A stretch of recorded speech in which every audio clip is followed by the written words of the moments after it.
প্রচারে বেরিয়ে আক্রান্ত দিল্লির প্রাক্তন মুখ্যমন্ত্রী অরবিন্দ কেজরিওয়াল। আপ সুপ্রিমোর গাড়ি লক্ষ্য করে উড়ে এলো পাথর। দিল্লিতে কেজরির উপর হামলা, গাড়িতে পড়লো আধলা ইট। কেজরির পিছনে কারা? আপের নিশানায় বিজেপি প্রার্থী। নির্বাচনে হারার ভয়ে বিজেপির তরফে কেজরিকে লক্ষ্য করে আক্রমণের অভিযোগ তুলেছে আপ। দিল্লির নির্বাচনের দিন যত এগিয়ে আসছে ততই চরমে উঠছে রাজনৈতিক উত্তেজনা। আজ শনিবার নয়াদিল্লির কেন্দ্রে প্রচারে বেরিয়ে আক্রান্ত হলেন আম আদমি পার্টির জাতীয় আহ্বায়ক অরবিন্দ কেজরিওয়াল। কেজরিওয়ালের গাড়ি ঘিরে ধরে বেশ কয়েকজন বিক্ষোভ দেখান, আর এরই মধ্যে তার গাড়িতে এসে পড়ে একটি বিশাল পাথর।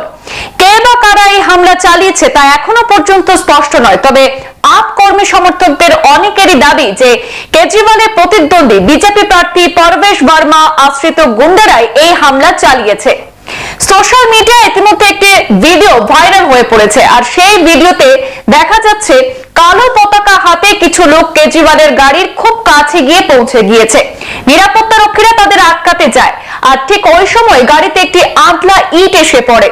বিশৃঙ্খলা তৈরি হয় এলাকায়, তবে সংবাদ মাধ্যম সূত্রে খবর যে অক্ষত রয়েছেন আপ প্রধান।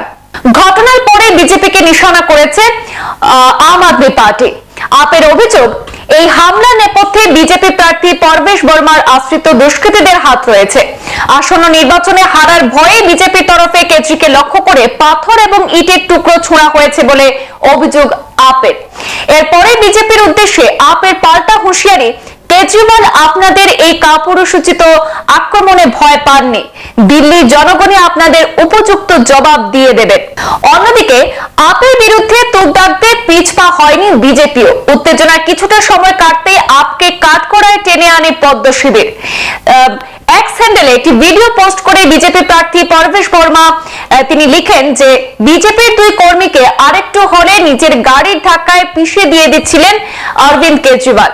বিজেপি নেতা বলেন যে বিজেপি কর্মীদের পিষে দিয়ে অরবিন্দ কেজরিওয়ালের গাড়ি এগিয়ে গিয়েছে, বিজেপি কর্মীর পা ভেঙে গিয়েছে। এর আগে গত 30 নভেম্বরও এক পদযাত্রা চলাকালীন কেজরির উপর হামলা হয়েছিল, আর সেবার আপ প্রধানকে লক্ষ্য করে তরল জাতীয় কোনো পদার্থ ছুঁড়ে মারে এক ব্যক্তি। ঘটনার পরে উত্তেজনা ছড়ায় রাজধানী দিল্লিতে। পুলিশের দাবি যে ওই ব্যক্তি কেজরিওয়ালকে লক্ষ্য করে জল ছুঁড়েছিলেন। যদিও আপের অভিযোগ ছিল তাদের নেতাকে এসিড ছুঁড়ে পুড়িয়ে মারার চেষ্টা হয়েছে। তখনও অভিযোগের তীর উঠেছিল বিজেপির দিকে।